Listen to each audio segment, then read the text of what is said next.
have in the past done a video on Australian coins, and we now have some sets that I thought I might like to show you. So this set here is an uncirculated set from 1984 from the Royal Australian Mint.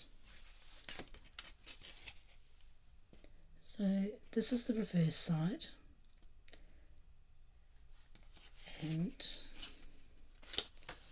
that's the obverse side. It has the effigy of Queen Elizabeth II, which appears on the obverse of all Australian coins, and it was designed by Mr. Arnold Macon. So you can see there quite nicely the effigy of the Queen. So let's have a little look at this. The alloy is bronze and cupro nickel. On the 50-cent coin, the Australian coat of arms is shown. That's this one here. And it has on there the kangaroo and the emu. The coat of arms has 6 segments containing the badges of the 6 states of Australia. The 7-pointed star above the coat of arms represents the unity of the 6 states plus Australian territories. The kangaroo, Australia's largest marsupial, often grows to a height of 2 metres. It easily jumps fences to a height of 1 metre and can hop distances of 9 metres. Normally docile, the kangaroo, when threatened, will stand on its tail and fight using the nails of its feet as weapons, and it can cause some serious damage, I can tell you. The emu is the world's 2nd largest bird, growing to a height of 1.5 metres. It does not fly, but it can run at speeds up to 50 kilometres an hour. Both the emu and the kangaroo are found in most parts of Australia. So they are both represented on the 50-cent coin.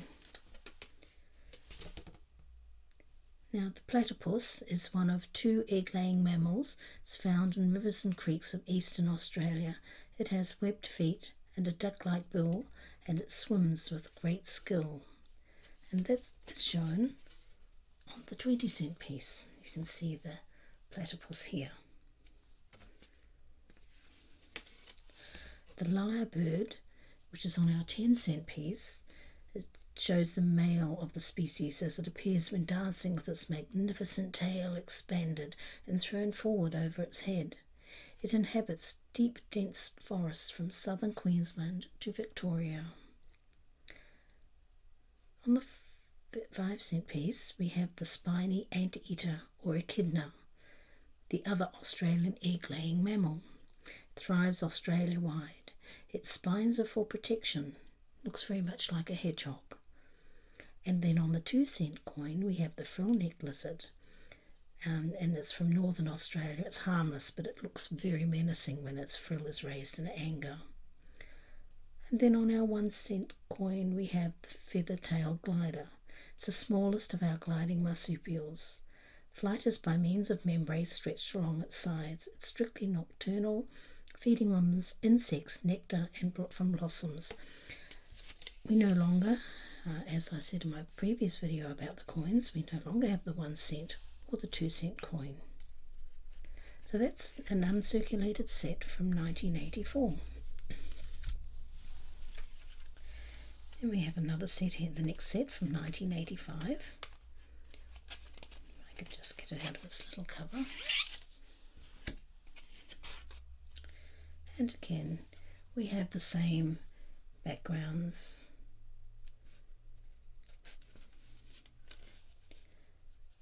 And the effigy of Her Majesty the Queen Elizabeth II.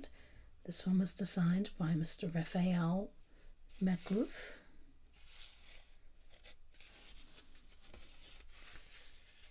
We still have the 1 and 2-cent coins in this set. And we also, at this stage, had the $1 coin introduced. It replaced the $1 note that we had previously. And it has a set of 5 kangaroos on it, which you can see if I bring that up a bit closer for you. So there are 5 kangaroos going around the edge of the coin.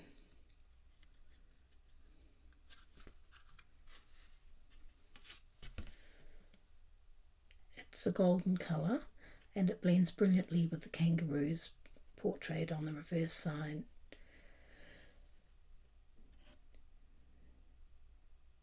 And again, the other coins still have the Australian coat of arms, the platypus and the lyrebird.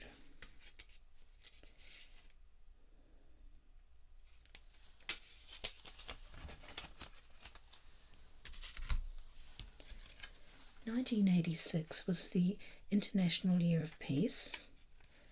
So let's have a look and see what we have here.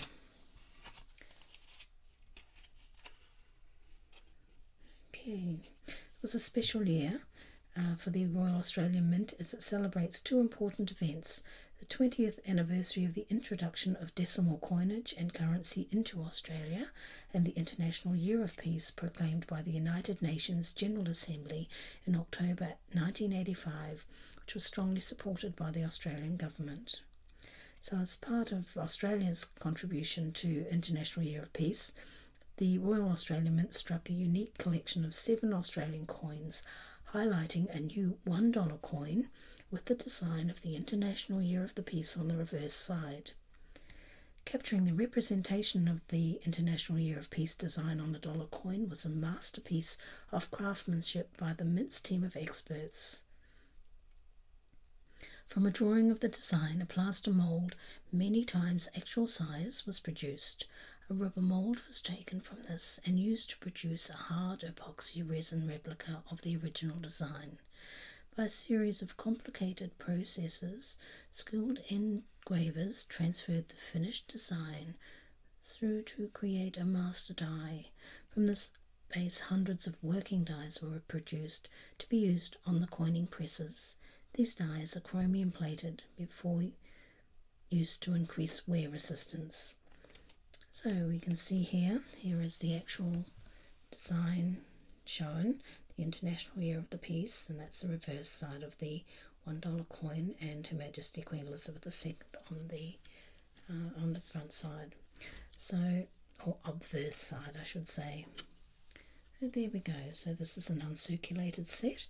We still have a representation of the 1 and 2 cent coins.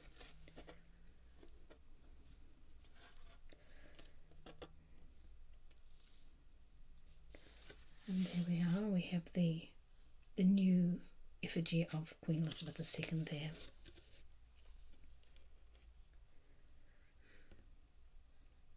And here we have some pictures of some of the older coins, when we had the penny, 1964, and we had a threepenny piece, threepence, and a halfpenny, halfpenny. Goodness me.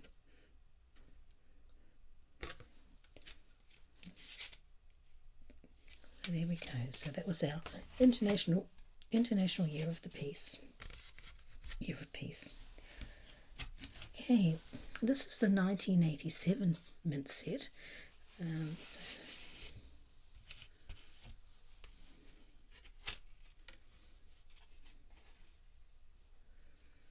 And here again we have the reverse of all of the coins. It's all still the same. And the obverse, of course, is Queen Elizabeth II. They're just saying here that the first settlers arrived in Australia without any official currency. There were no precise records as to the coins carried to New South Wales with the first fleet, which departed from England in 1787. It is believed that the newly coined British sixpence, 1 shilling, and the spade guinea could have been brought to the colony on the first fleet. And I would say that's probably representations here. By 1789, the settlement was suffering from an acute shortage of coins, and as a consequence, the people of the colony turned to other forms of exchange, such as promissory notes, barter, and a number of foreign coins. For almost 40 years, the colony operated on any coinage available at the time. apart from some British coinage, the currency ranged from Portuguese Johannes, Indian rupees, Spanish dollars, to barter, and even at one period in history, rum. But as they prospered, they finally came round to getting their own currency here in Australia.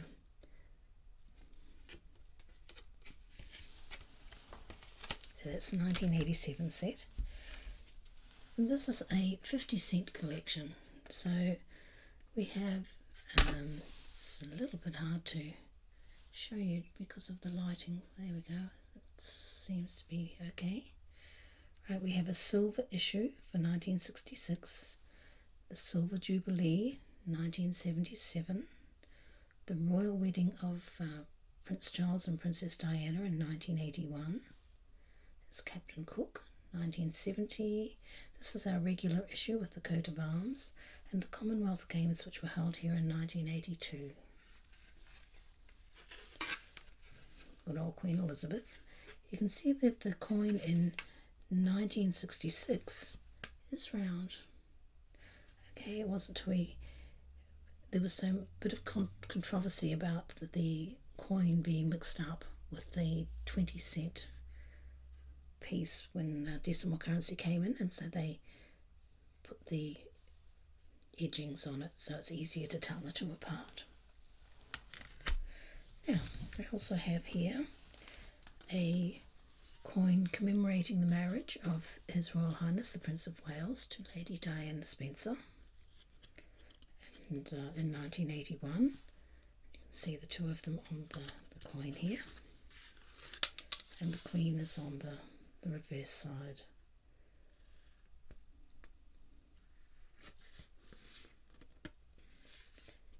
There we go. So many of you royalists out there. Charles Arthur Philip George Mountbatten Windsor was the 21st Prince of Wales and was born on the 14th of November 1948. He was educated at Cheam and Gordonston in Scotland, Geelong in Australia, so he actually lived here and went to school, Cambridge University, and also studied for a time at the University College of Wales in, I can't really pronounce that, it's Welsh, obviously. And on the 1st of July 1969 at Carnarvon Castle, Her Majesty the Queen invested Prince Charles as the Prince of Wales and the Earl of Chester. Lady Diana Spencer was born on the 1st of July 1961 and christened at Sandringham, and she spent her childhood at Park House on the Royal Estate, which is only a short distance from Sandringham House. She is the daughter of the 9th Earl Spencer, whose line can be traced to medieval times. Lady Diana was educated at Riddlesworth Hall, Norfolk, and Westheath in Kent, and the Spencer family home was Althorpe in Northamptonshire.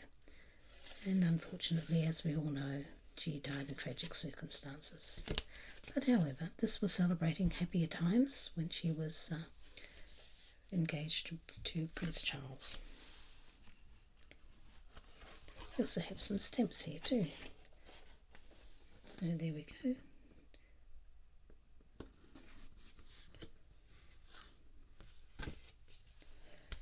I also have a New Zealand, some New Zealand coins here.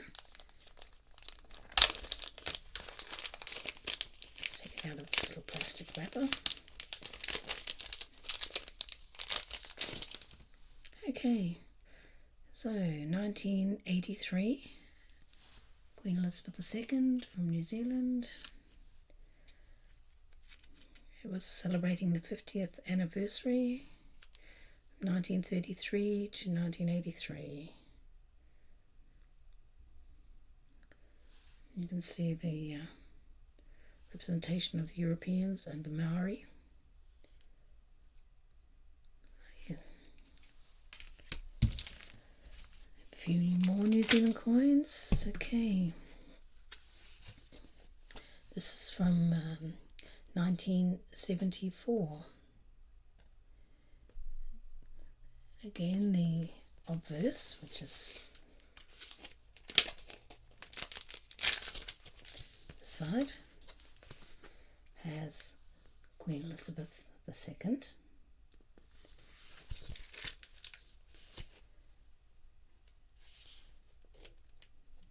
And the reverse was designed by New Zealand sculptor and designer Professor Paul Beadle of Auckland University, and consists of the emblem of the 1974 Commonwealth Games in the centre, surrounded by 8 running figures.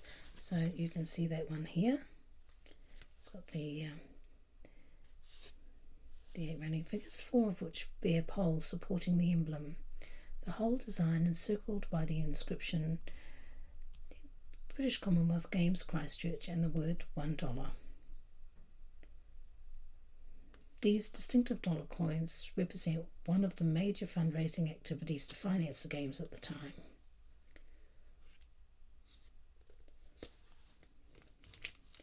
And they were struck by the Royal Mint in Canberra. So on the back here, what do we have? We have the 1 cent coin, which has a small fern, and there were more than 160 named varieties of the most distinctive form of New Zealand's vegetation. So there's a silver fern on that one. The 2 cent coin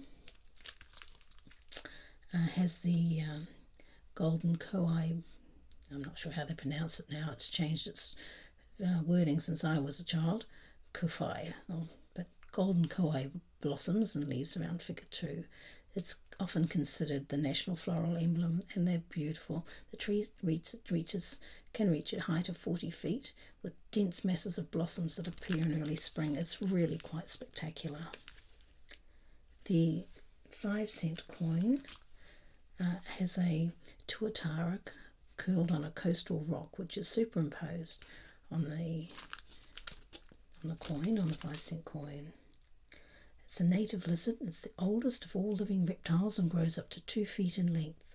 Its ancestors can be traced back 180 million years. It's under special protection to prevent its extinction. So I don't know if you can see it very well there, but that's the tuatara.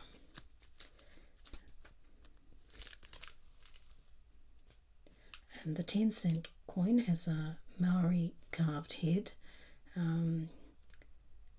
with Maori rafter pattern around it. It's one of the earliest forms of primitive carving. The head is based on one appearing on the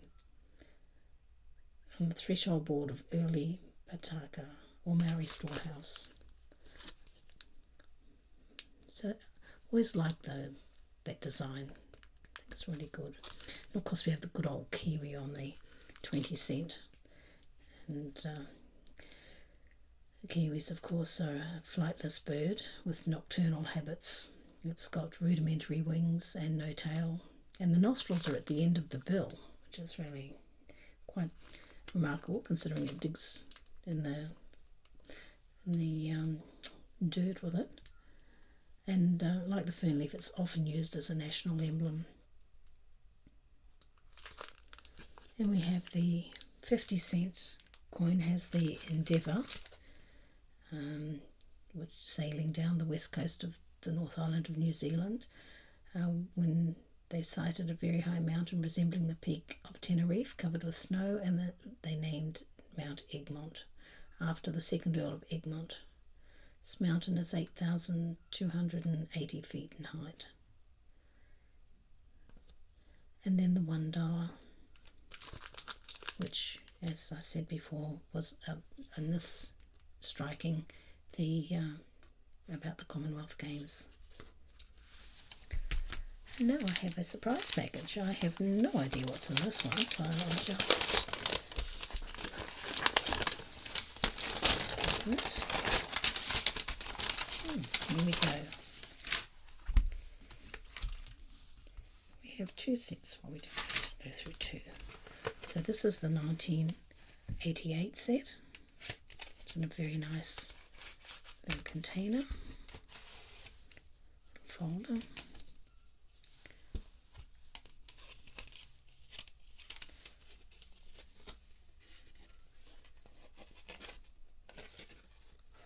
So here we are. We have Queen Elizabeth II on the obverse side.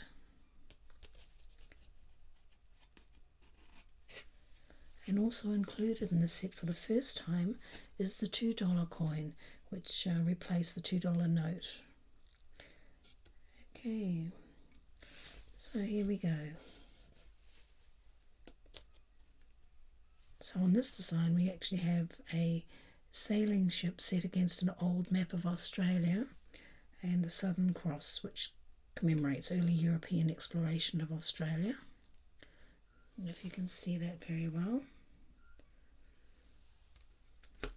And then we have on the $2 coin we have a bust of a traditional Aboriginal set against the background of the Southern Cross and Australia's flora.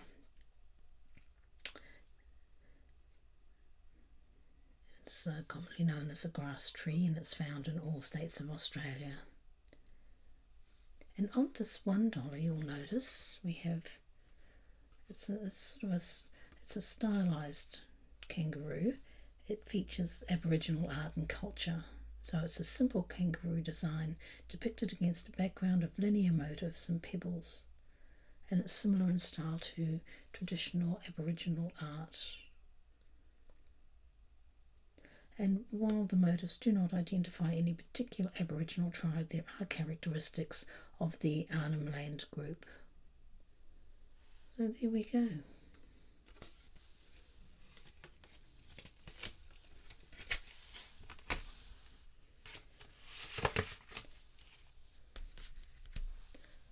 So I hope you enjoyed seeing those coins, and thank you for watching.